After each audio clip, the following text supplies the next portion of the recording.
Anotemba mwari andishe mafake prophets mabodyguard amagaembo mirego nikandira mastress tinodiwa na mwari. What do next song is chimbomira ikubira vanhu mari kana president. Saka ndapa boda mai ndo pandakazobvunza ndikati no, let's say driver wangu arwara kana kuti asikwanisa kudriver zvinofamba sei. Ndiva ndanzi no, paTIP panokwanisa kuenda 2 kana 3 mazita yekuti kana isiri kufamba neuyu inenge ichifamba neuyu. Ndikati kana zvakadaro bo, ndobva zvaita sekudaro, paenda 2 mazita, pakaenda zita rangu inini driver wandaifanira kuuya naye. So tatokrosa takuno kumhiri kunoko, uye driver wangu wandaive naye ari nemadelays ake aida kuita achida kusara boda. Saka ini since ndanga zita rangu ranga paTIP ndakati ndichifanira kutungamira zvangu yozotera. So mukutungamira kwandakaita iko ndo kwandakazonomiswa nezimura. Zvikanzi zvifamba sei TIP, ino wandaburitsa TIP. Zvikanzi ko munhu ane zita riri paTIP ari kupi. Ndikati mumwe wangu asara but still rangu zita futi riripo ipapo. Zvikanzi aure zvakanaka. Saka tonga nyaya yakazonyanya kunetsa inyaya yekuti pawakati unza bhuku remota, wandaburitsa bhuku remota ranga rine zita rangu.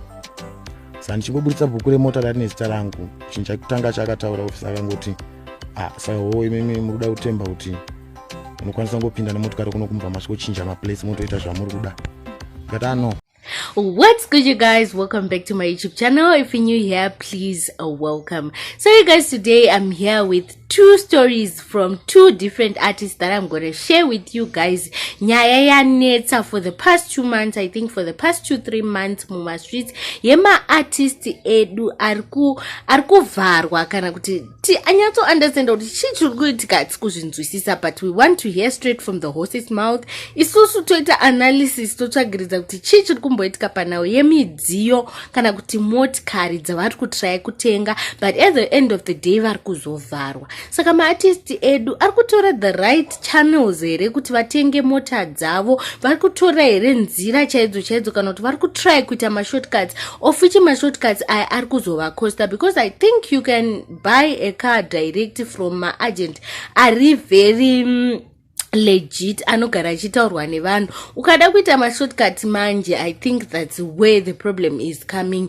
Kunzi inini mfana ndokuziya ndogona kutokuitira dhiri chichi tikatobuda mushe chichi. I think also is the issue yakaitika with the story of the Dutereres, kuda kutengerwa iyi inopesera yakuparira. So the first one that I have is Chigons and the other one is Windy President. Now to muzvinzwire toita analysis tonyasoona kuti chii chiri kumboitika mumastreets. Just because ndakwanisa kuzoona Prophet Nas vakandifonera ndakasangana nawo, we are going to meet tomorrow, alright, at 4 p.m. which I can advise you back, like I prefer kusatotaura zita ra Prophet because I think this can be bad for his team. Zvinhu zvinenge zvichiitwa nevanhu vanenge vachikanganisa mabasa ravo sekuti this is a bodyguard we are talking about. Okay. So inini I used to stay like 3 houses away from Prophet's place, anditi. So ndakangoita trust yavanhu vandakalingwa navo, anditi ndobva ndatonza uyu ibodyguard run ra Prophet pakutenga mota, ndobva ndatenga motikari kwaari. Alright, you understand what I'm saying? Then inini ndatenga motikari kwaari, anditi ndopa ndakazosangana nemapurisa and they were telling me kuti motikari yawatenga inyowani bandi yakudhara yakachinjwa chasi yakaita seyakadai, of which I didn't know anything about that. You understand? So panga ndiri muprocess mekuti ndinoziva izvozvo, ndakabva ndanobatsirikana because mapurisa anga ndinawo the first time.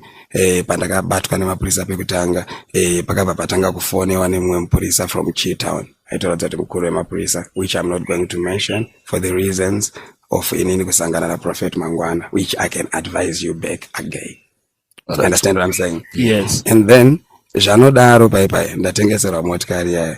Mupurisa yatoti motikari iyo ndeyangu, musatombosunge mukomana yeye anoimba chichi, motikari iyo ndeyedu, musatombodayiona ndeyangu inini chichi, munotoziva ndini mukuru wemapurisa ndichicha nditi.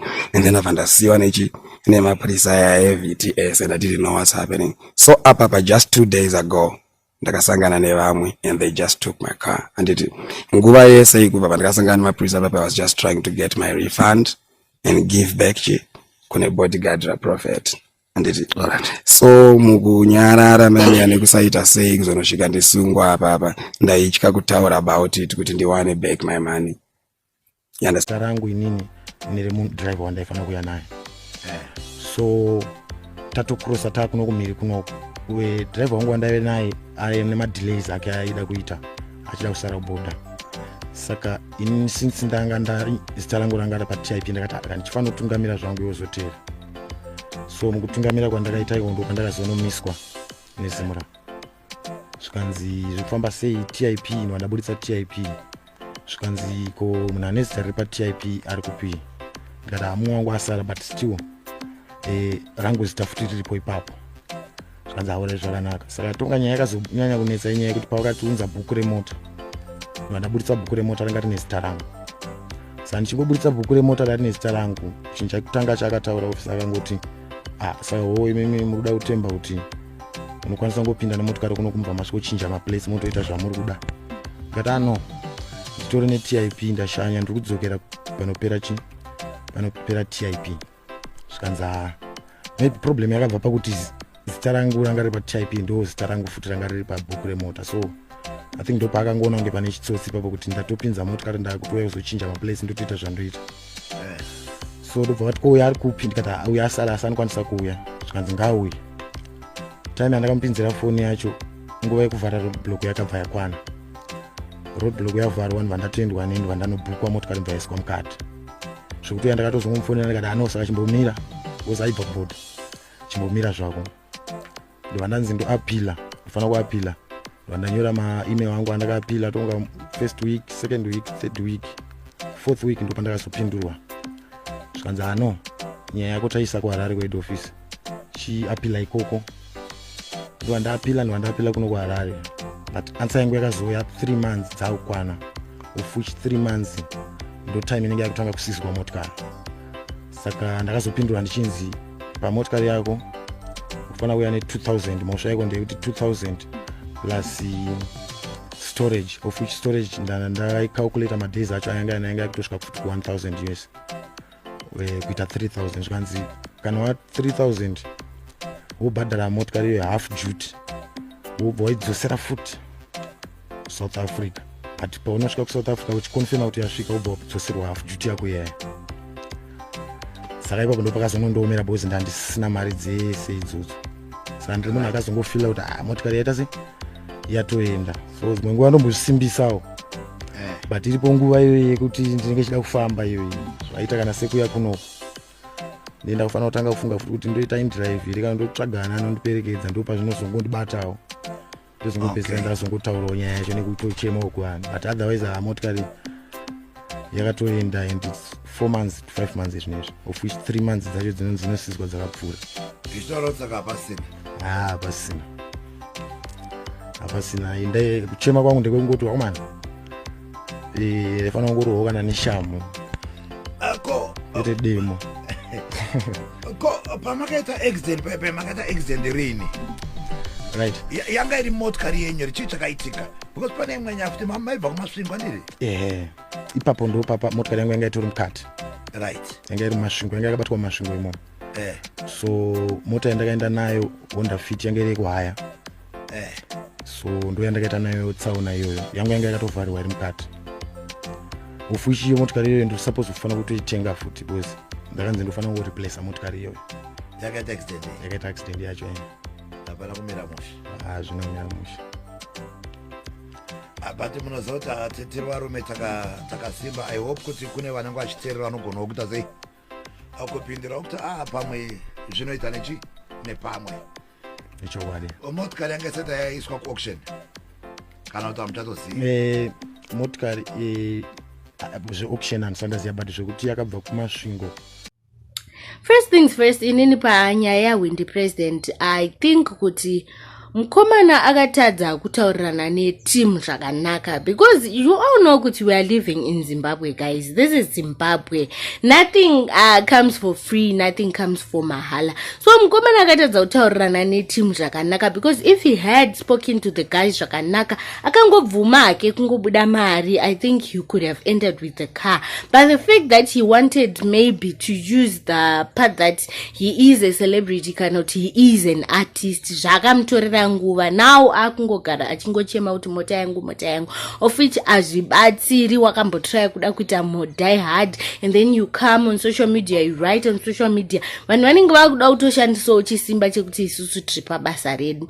And then Piri the second story of Tigons, I think Tigons got too involved into my issues evanhu vamwari. The whole story is kind of mixed up.